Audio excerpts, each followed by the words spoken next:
ప్రభు అయిన యేసుక్రీస్తు పరిశుద్ధమైన నామంలో ఉదయకాల వాక్య ధ్యానములు వీక్షిస్తున్న విశ్వాసులకు, సంఘములకు, సేవకులకు, సకల పరిశుద్ధులకు దేవుని కృపయు, దేవుని సమాధానము, ఆయన మందిరంలోని దీవెన మీకును మీ కుటుంబములకు కలుగునుగాక. ఆమేన్. ఉదయకాల వాక్య ధ్యానము యెషయా గ్రంథము 3వ అధ్యాయము 10వ వచనమును ధ్యానం చేసుకుందాం. మీకు మేలు కలుగునని నీతిమంతులతో చెప్పుము, వారు తమ క్రియల ఫలము అనుభవింతురు. దేవుడు అనుగ్రహించు మేలును పొందుకోవడానికి యోగ్యులుగా ఎంచబడిన వారు నీతిమంతులు.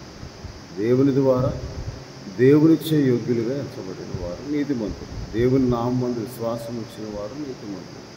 యేసుక్రీస్తు ప్రభువు వలన కలిగిన నీతి అయి ఆయన యేసుక్రీస్తు రక్తములందలి విమోచనం ద్వారా నీతిమంతులుగా తీర్చబడి యేసుక్రీస్తు ప్రభువును రక్షకులుగా ప్రభువుగా హృదయమందు విశ్వసించిన వారు నీతిమంతులు. అది దేవుని వలన కలుగు నీతి అని, ఆయన నామందు విశ్వాసం ఇచ్చిన వారికి దేవుడు అనుగ్రహించే నీతి అని, అలాగూ నీతిమంతులుగా తీర్చబడిన వారికి దేవుని మేలు అనుగ్రహింపబడుతుంది.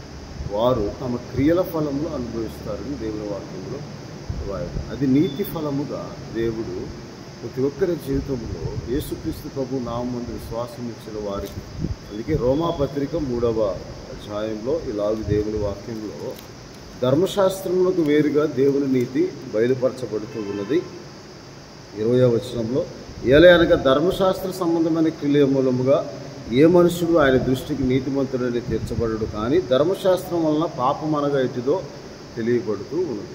పాపమనగా ఎటుదో తెలియబడిన ధర్మశాస్త్రమును మనము ఆధారం చేసుకొని దేవుని ధర్మశాస్త్రములకు వేరుగా దేవుని నీతి బయలుపరచబడుతుంది. దానికి ధర్మశాస్త్రమును ప్రవక్తలను సాక్ష్యమిస్తున్నారు. అది ఏమనగా యేసుక్రీస్తునందలి విశ్వాస మూలమైనదై.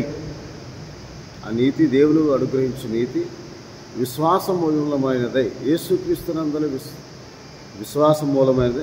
నమ్ము ప్రతి వారికి, నమ్ము వారందరికీ కలుగు దేవుని నీతి అయి ఉన్నది. అలాగూ దేవుని నీతి పొందుకొని వారు నమ్మువారు ఎవరు కాబట్టి నమ్మువారు 24వ వచనంలో ఆయన కృపచేతనే యేసుక్రీస్తునందలి విశ్వాసము ద్వారా విమోచనము ద్వారా ఉచితముగా నీతిమంతులుగా తీర్చబడుతూ ఉన్నారు. ఎలాగూ అంటే పూర్వము చేయబడిన పాపములను దేవుడు తన ఓరిమి వలన ఉపేక్షించినందున ఆయన తన నీతిని కనబరచవలనని క్రీస్తు యేసు రక్తమునందల విశ్వాసము ద్వారా ఆయనను కరుణాధారముగా బయలుపరిచారు. అది దేవుని వలన కలుగు నీతి. ఆ విమోచనము, రక్షణ పొందుకున్న వారు, రక్షింపబడిన వారు నీతిమంతులు. ఎందుకనగా నీతిమంతుడు ఒక్కడును లేడు. రోమపత్రిక 3వ అధ్యాయం 11వ వచనంలో, గ్రహించువాడు ఒక్కడును లేడు, దేవుని వెతుకువారు ఒక్కడును లేడు, అందరూ త్రోవ తప్పి ఏకముగా పనికి మాలిన వారైతిరి. 23వ వచనంలో, ఏ భేదము లేదు, అందరూ పాపము చేసి దేవుడు అనుగ్రహించి మహిమను పొందలేకపోతున్న సమయంలో మహిమా స్వరూపి అయిన యేసుక్రీస్తు ప్రభువారు, దేవుని స్వరూపి అయిన యేసుక్రీస్తు ప్రభువారు, అదృశ్య దేవుని ప్రత్యక్షమైన యేసుక్రీస్తు ప్రభువారు నామందు విశ్వాసం ఉంచడం ద్వారా ఆయన రక్తముచే విమోచింపబడటం ద్వారా మనం నీతిమంతులుగా తెచ్చుకుంటాం. అటువంటి నీతిమంతులకు యథార్థముగా ఆరాధించేవారు నీతిమంతులు, యథార్థముగా ప్రవర్తించేవారు నీతిమంతులు. ఆ యథార్థముగా ప్రవర్తించే వారికి కీర్తన గ్రంథం 84వ అధ్యాయంలో 11వ వచనంలో ఇలాగూ దేవుని వాక్యం, యథార్థముగా ప్రవర్తించే వారికి ఆయన ఏ మేలు చేయక మానడు. కాబట్టి యథార్థముగా ప్రవర్తించేవారు యెహోవా యందు భయభక్తులు గలవారు. సామెతల గ్రంథము 14వ అధ్యాయం 2వ వచనం. ఆ యథార్థవంతుల ప్రార్థన ఆయనకు ఆనందకరమని ఆ ప్రార్థన చేయువారు నీతిమంతులుగా తీర్చబడిన వారు. నీతిమంతులు విశ్వసించేవారు కలవరపడరు, తొట్టిల్లుపడరు. కాబట్టి ఆ నీతి దేవుని వలన కలుగు నీతియే. నీతిమంతులుగా ఉన్నవారికి ఆయన ఏ మేలు చేయక మానడు అని దేవుని వాక్యం. ఆ మేలు దేవుడి వలన అనుగ్రహింపబడిన దానము. కాబట్టి నీకు మేలు కలుగునట్లు అనే మాటను మనం అనేక పర్యాయములు దేవుని వాక్యంలో మనం ధ్యానం చేసుకుంటాం. ద్వితీయోపదేశ కాండంలో ఇలాగూ దేవుని వాక్యంలో రాయబడి నీకు మేలు కలుగునట్లు అనే మాట మనము దేవుని యందు మనం ఉంచిన భయభక్తుల ద్వారా మనకు మేలు కలుగునట్లు ఆయన మాట వినాలని దేవుడు ద్వితీయోపదేశకాండం 10వ అధ్యాయంలో ఇలాగ దేవుని వాక్యంలో 13వ వచనంలో నీ మేలు కొరకు నేడు నేను నీకు ఆజ్ఞాపించుచు ఉన్న యెహోవా ఆజ్ఞలను కట్టడలను అనుసరించి నడుచుకుందున మాట కాక నీ దేవుడైన యెహోవా నిన్ను మరి ఏమీ అడుగుచున్నాడు. నీ దేవుడైన యెహోవాకు భయపడి 12వ వచనంలో ఆయన మార్గములన్నింటిలో నడుచుచు ఆయనను ప్రేమించి నీ దేవుడైన యెహోవాను పూర్ణ మనస్సుతోనూ పూర్ణాత్మతోనూ సేవించినప్పుడు నీకు మేలును దయచేయుటకు ఆయన నీ యందు ఆనందించి నీ వైపు తిరిగి నీకు మేలు దయచేయు దేవుడై ఉన్నాడని ద్వితీయోపదేశ కాండం 29వ అధ్యాయము 30వ అధ్యాయము 8, 9, 10 వచనములలో నీవు తిరిగి వచ్చి ఒకవేళ దేవుని వైపు తిరగక ఈ లోకమును ఆశ్రయించి జీవించి ఉండి తప్పిపోయిన స్థితిలో నీవు ఉండినప్పుడు దేవుడు నీకు మేలు చేయనట్లుగా ఈ లోకంలో మనకు అన్నీ సక్రమంగానే జరగవచ్చు కొన్ని విషయాలు, కానీ అవి స్థిరపరచబడవు, స్థిరముగా ఉండవు, తాత్కాలికమైన. కానీ దేవుని ఆశ్రయించి దేవుడు అనుగ్రహించిన మేలును పొందుకున్నప్పుడు అది స్థిరపరచబడిన ఆశీర్వాదముగా, అది నిత్యము ఆశీర్వాదకరముగా ఉంటుంది. అదే మేలు, దేవుడు అనుగ్రహించి మేలు. ఆయన నీ యందు ఆనందించి నీకు చేయు మేలు ఎప్పుడు నీవు ఆయన వైపు తిరిగినప్పుడు. అందుకే ద్వితీయోపదేశ కాండం 30వ అధ్యాయము 8, 9 వచనాలలో ఇలాగూ నీవు తిరిగి వచ్చి యెహోవా మాట విని నేను నేడు నీకు ఆజ్ఞాపించు ఆయన ఆజ్ఞలంటూ గైకొంచుందువు. ఎప్పుడైతే దేవుని వైపు తిరిగి ఆయన ఆజ్ఞాపించి సమస్తను బట్టి పూర్ణాత్మతో పూర్ణ హృదయముతో ఆయన మాట నీవు విని ఎడలా అంటాడు 30వ అధ్యాయము 3వ వచనం 2వ వచనంలో ఆయన మిమ్మల్ని కరుణించి మిమ్మల్ని సమకూర్చి రప్పించి యెహోవా నీ దేవుడైన యెహోవా నిన్ను చేర్చి 5వ వచనంలో ఆయన నీకు చేసిన మేలు చేసి నీ పితరుల కంటే నిన్ను విస్తరింపచేసి మరియు నీవు బ్రతుకుటకై 6వ వచనంలో పూర్ణ హృదయంతోనూ పూర్ణాత్మతోనూ నీ దేవుడైన యెహోవాను ప్రేమించినట్లు నీ దేవుడైన యెహోవా తనకు లోబడి హృదయమును మీకును మీ హృదయంలో సంతతి వారికి దయచేస్తాడు.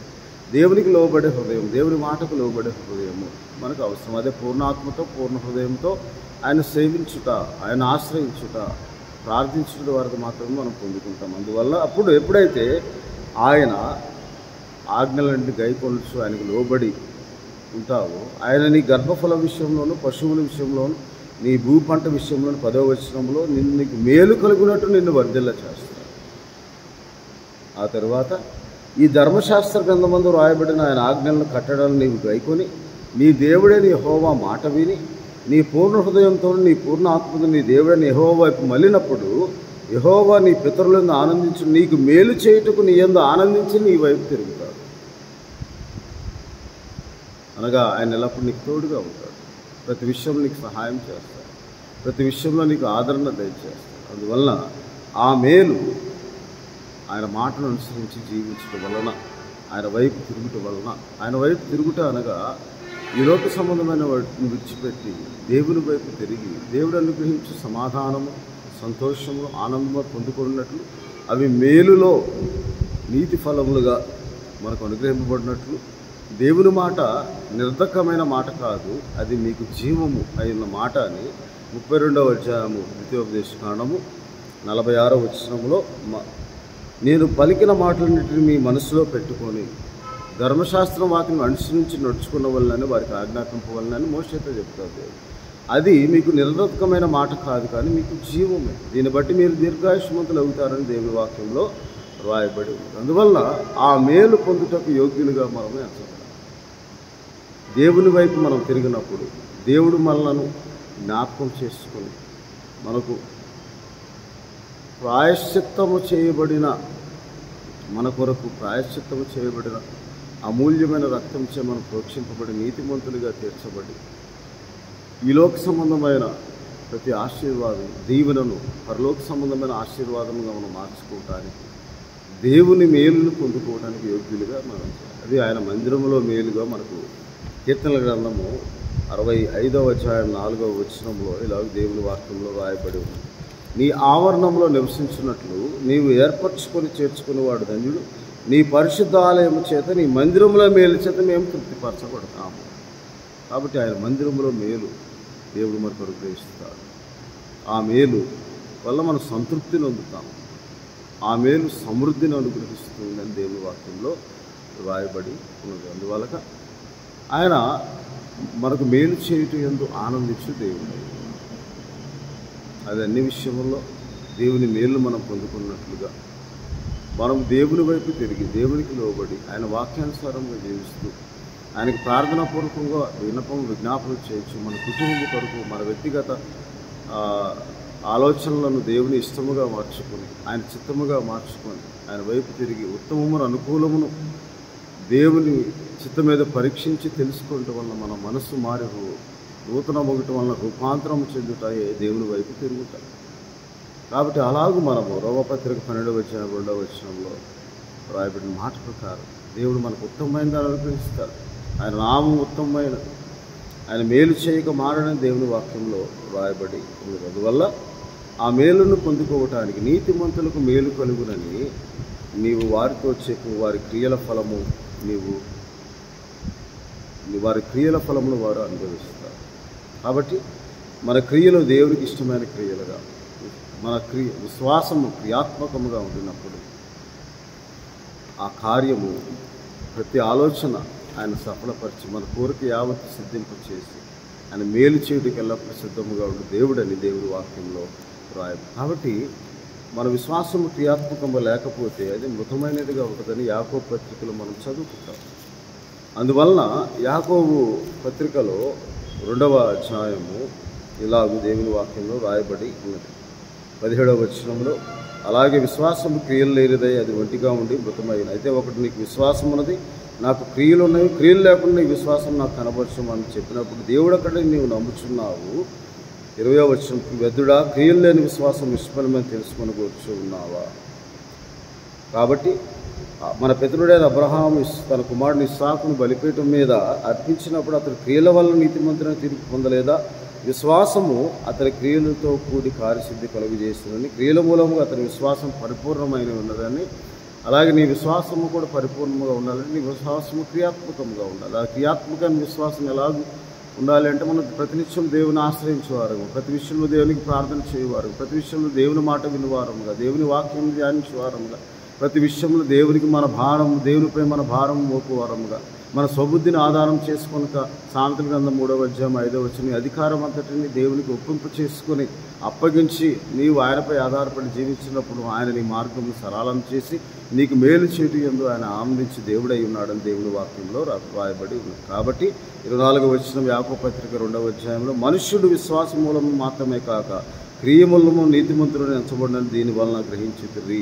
కాబట్టి మనమందరము 26వ వచనం, ప్రాణం లేని శరీరం ఎలాగ మృతం అలాగే క్రియలు లేని విశ్వాసం కూడా మృతమే. మన క్రియ దేవుని క్రియ. అందుకే కీర్తన గ్రంథంలో కొలస్సీ పత్రికలో ఇలాగ దేవుని వాక్యంలో రాయబడి ఉన్నది. 2వ అధ్యాయము కొలస్సీ పత్రిక 2వ అధ్యాయంలో 28వ వచనం ఆఖరి భాగంలో ఇలాగ దేవుని వాక్యంలో, కార్యసిద్ధి కలుగు చేయు ఆయన క్రియాశక్తిని బట్టి మనకు దేవుడు మన కార్యమును సఫలపరుస్తాడు, మనకు మేలు చేయటం యందు ఆనందిస్తాడు. మనలో కార్యసాధనకు ఆయన శక్తి మనలో పనిచేసినప్పుడు, అనగా విశ్వాసం క్రియాత్మకమైనప్పుడు ఎఫెసీ 3:20, అడుగు వాటన్నిటికంటే ఊహించు వాటిని అత్యధికమైన మేలు దేవుడు మనకు దయచేస్తాడని ఉదయకాల సమయంలో దేవుడు మనతో అతి కృపను, అతి మేలు పొందే యోగ్యతను, మన అతిక్రమం పరిహారం నిందేవాడు, తన పాపములకు ప్రాయశ్చిత్తం నిందేవాడు, యెహోవా చేత నిర్దేశించబడిన ఆత్మలో కపటము లేనివాడు, వాడు యెహోవా వలన ఆశీర్వాదం పొందినవాడని కీర్తనల గ్రంథంలో చక్కని మాట 32వ అధ్యాయంలో రాయబడిన ప్రకారం 24వ అధ్యాయంలో, కీర్తన గ్రంథం 24వ అధ్యాయంలో కూడా చాలా చక్కగా ఒక మాట రాయబడి ఉన్నది. ఆయన పరిశుద్ధ స్థలంలో నిలవదగిన వాడెవడు? 3వ వచనం, వ్యర్థమైన దాని యందు మనసు పెట్టకై కపటముగా ప్రమాణం చేయకై నిర్దోషమైన చేతులను శుద్ధమైన హృదయం కలిగి ఉండేవాడు, వాడి యెహోవా వలన ఆశీర్వాదం పొందుడు, తన రక్షకుడైన దేవుని వల్ల నీతిమత్వం పొందును. ఆయన ఆశ్రయించేవారు యాకోబు దేవా నీ సన్నిధిని వెతుకువారు అట్టివారే. కాబట్టి మనం అలాగూ దేవుని మేలును పొందుకోవటానికి ఆయన నామమును ఆశ్రయించి ఆయనకు విధేయులమై ఆయనకు లోబడి ఆయన వాక్యములను అనుసరించి నడుచుకొని ఆయన అనుగ్రహించిన ఆ సమాధాన స్థితి ద్వారా, యేసుక్రీస్తు ప్రభు ద్వారా అనుగ్రహించిన విమోచనం ద్వారా, యేసుక్రీస్తు ప్రభు నామందులో విశ్వాసం ఉంచడం వారు అనుగ్రహించిన నీతి వలన నీతిమంతులుగా తీర్చబడి నీతిమంతులకు మేలు కలుగునని చెప్పిన వారి క్రియల ఫలము వారు అనుభవించారు.